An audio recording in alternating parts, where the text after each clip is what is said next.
At 0350 local time in the Gulf of Aden, Somali pirates made the single biggest and deadliest mistake in their modern history. In an act of shocking arrogance and overconfidence, dozens of heavily armed pirate skiffs, supported by larger motherships, launched brazen, coordinated attacks on multiple U.S.-flagged merchant vessels and a U.S. Navy auxiliary ship peacefully transiting the vital international shipping lane. What the pirates imagined would be a simple, lucrative hijacking quickly turned into a fiery nightmare of destruction. The United States Navy responded with overwhelming, precise, and merciless force. Operation Pirates Reckoning had officially begun. Aboard the USS Abraham Lincoln Carrier Strike Group, which was conducting a routine but high-readiness patrol off the Horn of Africa, the atmosphere transformed in seconds from professional vigilance to lethal combat mode. Battle station's alarms blared across the massive 1,092-foot-long carrier as hundreds of sailors sprinted through passageways to their assigned posts.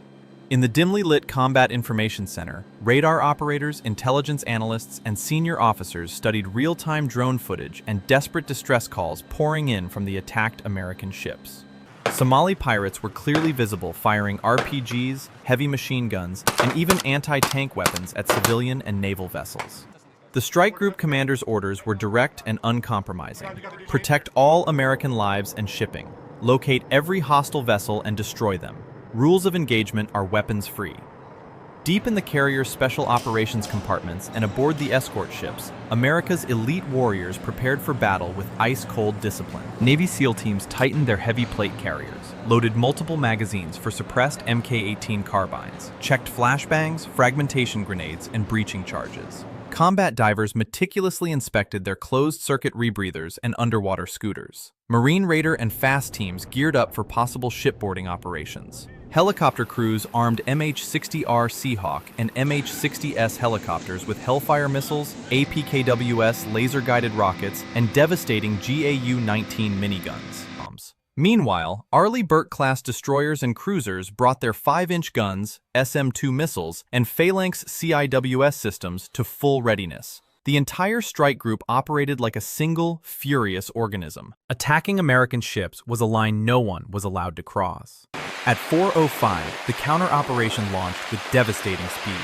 4 powerful Arleigh Burke-class destroyers accelerated to flank speed, cutting through the dark waters toward the attack zone. From the Lincoln's deck, squadron after squadron of F-35C stealth fighters roared off the catapults and vanished into the night sky, their advanced sensors already detecting and tracking pirate vessels. Navy SEAL platoons boarded MH-60 helicopters, while Marine teams prepared for rapid insertion. Overhead, E-2D Advanced Hawkeye aircraft coordinated the entire battlefield picture, while P-8 Poseidon maritime patrol planes provided wide-area surveillance. The United States was bringing air power, surface firepower, special operations, and maritime surveillance together in perfect coordination against a pirate force that had fatally misjudged American resolve. The first hammer blows fell at 4:22. An F-35C, callsign Viper 1, acquired the largest pirate mothership, acting as the command vessel for the attack from over 20 miles away. The pilot released a single precision small-diameter bomb.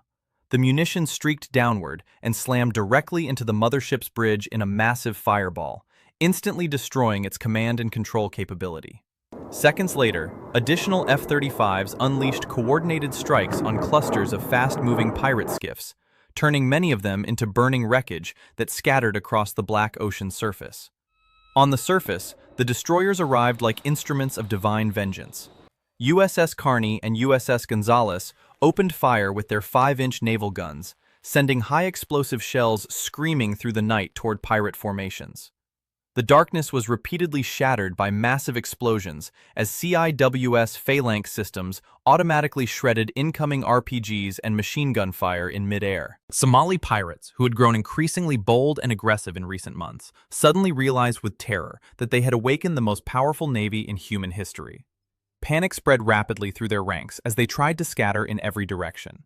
Their small, fragile skiffs stood no chance against modern American warships. Navy SEAL teams executed a flawless fast rope insertion onto the second-largest pirate mothership under intense covering fire from overhead Seahawk helicopters. The moment their boots hit the deck, fierce close-quarters combat erupted. SEAL operators moved with lethal precision, clearing compartment after compartment using suppressed weapons, night vision, and flashbangs. Pirates who chose to resist were neutralized within seconds. Within 15 minutes, the mothership was fully secured and under American control, with surviving pirates taken prisoner. Several desperate pirate skiffs attempted to swarm the captured vessel in a final suicidal effort, only to be torn to pieces by sustained minigun fire and precision rockets from the circling helicopters. Further to the east, a large formation of 12 pirate skiffs tried one final desperate charge against a U.S. merchant vessel. They were met by 4 F-35Cs on combat air patrol. In less than 2 minutes, the stealth fighters systematically destroyed the entire group with a combination of small-diameter bombs and accurate cannon fire. One lone pirate boat attempted a high-speed escape toward the Somali coastline, only to be intercepted and completely destroyed by a Hellfire missile launched from an MH-60R Seahawk. The sea around the battle zone burned brightly for miles as fuel, ammunition, and debris created a massive floating inferno. By 0520, the engagement was effectively over. More than 35 pirate vessels had been destroyed or captured. Over 200 Somali pirates were killed, captured, or left fleeing in small, disorganized groups, with no functioning boats remaining.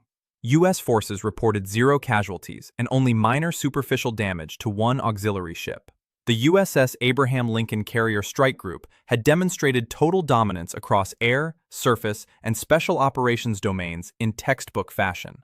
The once daring Somali pirate networks that had grown dangerously bold were shattered in a single night of overwhelming American naval power.